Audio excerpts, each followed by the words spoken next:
মাননীয় ধর্মমন্ত্রী কি আছেন? ওকে, ধর্মমন্ত্রীর পক্ষে মাননীয় স্বরাষ্ট্রমন্ত্রী উত্তর দেবেন। মাননীয় স্পিকার, আপনাকে ধন্যবাদ। না, এরকম অ্যাপ্রিসিয়েশন মাঝে মধ্যে করলে ভালো হয়। আমি সবেরও আসতে উঠছি। মাননীয় সদস্য মোহাম্মদ কেরামত আলী, চাঁপাইনবাবগঞ্জ 1। মাননীয় স্পিকার, আপনাকে ধন্যবাদ। আমি মোহাম্মদ কেরামত আলী, 43, চাঁপাইনবাবগঞ্জ 1 আসন। মাননীয় ধর্ম বিষয়ক মন্ত্রী মহোদয়ের নিকট আমার প্রশ্ন, অনুগ্রহ করে বলবেন কি আপনার মন্ত্রণালয়ের অধীনে আমার নির্বাচনী এলাকায় কোনো বিশেষ কার্যক্রম পরিচালিত হইতেছে কিনা, তা হইলে কি কি? ধন্যবাদ আপনাকে। মাননীয় ধর্মমন্ত্রী কি আছেন? ওকে, ধর্মমন্ত্রীর পক্ষে মাননীয় স্বরাষ্ট্রমন্ত্রী উত্তর দেবেন। মাননীয় স্পিকার, আপনাকে ধন্যবাদ।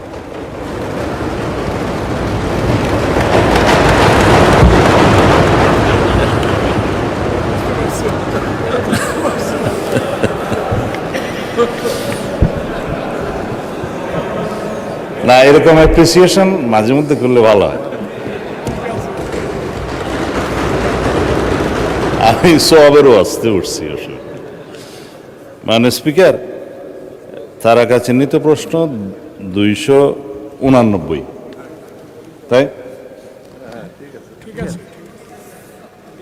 আমি জি মাননীয় ধর্মমন্ত্রী কাজী শাহ মোফাজ্জল হোসেন কায়কোবাদ, উনি হজে আছেন, তো সংসদ কার্যে তার বিকল্প হিসেবে জবাব দিচ্ছি। চাঁপাইনবাবগঞ্জ 1 শিবগঞ্জ নির্বাচনী এলাকার ধর্ম বিষয়ক মন্ত্রণালয়ের অধীনস্থ ইসলামিক ফাউন্ডেশন অত্যন্ত সুনামের সাথে বেশ কিছু বিশেষ ও নিয়মিত কার্যক্রম পরিচালনা করিতেছে। উক্ত এলাকায় চলমান বিশেষ কার্যক্রমের বিবরণ নিম্নে দেওয়া হলো।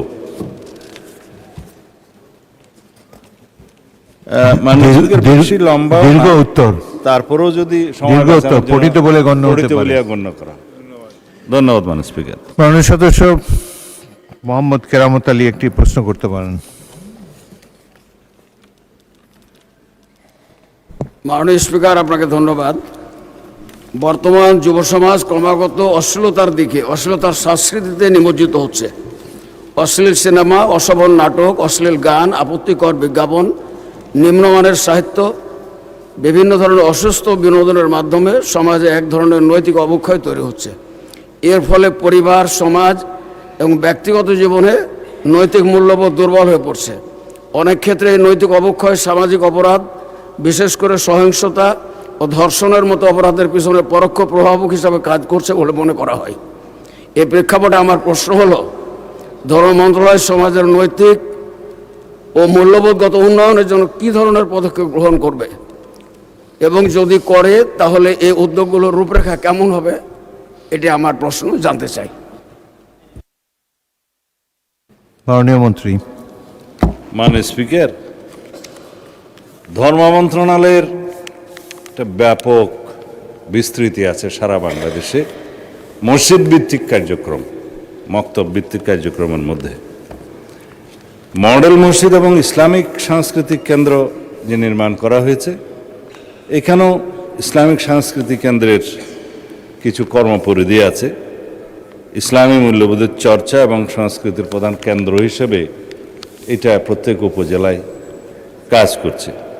আর নৈতিকতা এবং ধর্মীয় মূল্যবোধ উন্নয়নে মসজিদ ভিত্তিক শিশু গণশিক্ষা কার্যক্রমও একটা প্রকল্প আছে। আর অন্যান্য বিষয়গুলোতে যেমন ইমাম মুয়াজ্জিমদেরকে আমরা বিভিন্ন সময় রাষ্ট্রের পক্ষ থেকে উৎসাহ দিয়ে থাকি, পরামর্শ দিয়ে থাকি, সামাজিক অনাচার এবং ইসলামী মূল্যবোধে এবং বিভিন্ন ধর্মাবলম্বীদের ধর্মীয় মূল্যবোধে যাতে সমাজ পরিচালিত হয় সেই জন্য তাদের নীতি নৈতিকতা চর্চা, বচন এবং প্রিয়েচিং যেটা বলে আলোচনা ইত্যাদি করার তাদের একটা সামাজিক দায়বদ্ধতা আছে। রাষ্ট্রের পক্ষ থেকে সেই রকম অনুপ্রেরণা দেয়া হয়।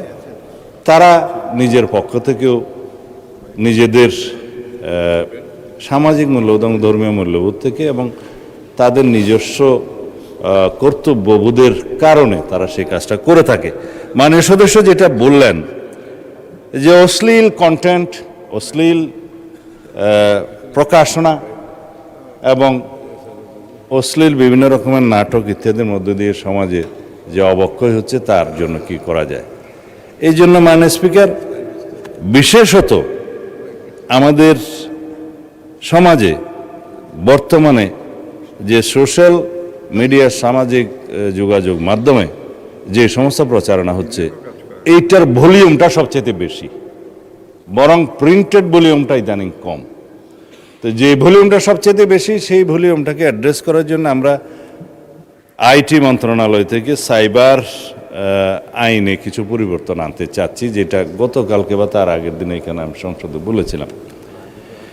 সেই আইনটা আমরা এভাবে আনবো যাতে আমাদের সামাজিক নিরাপত্তা থাকে, সোশ্যাল হারমোনি বজায় থাকে, রিলিজিয়াস হারমোনি বজায় থাকে, সমাজের মধ্যে ব্যালেন্স থাকে, ভারসাম্যহীনতা যাতে নষ্ট না হয়, আমাদের যুব সমাজকে আমরা যাতে সঠিকভাবে পরিচালিত করতে পারি এবং ভবিষ্যৎ প্রজন্মকে যাতে আমরা রক্ষা করতে পারি, নীতি নৈতিকতা এবং আদর্শ ধর্মীয় মূল্যবোধে তারা পরিচালিত হতে পারে।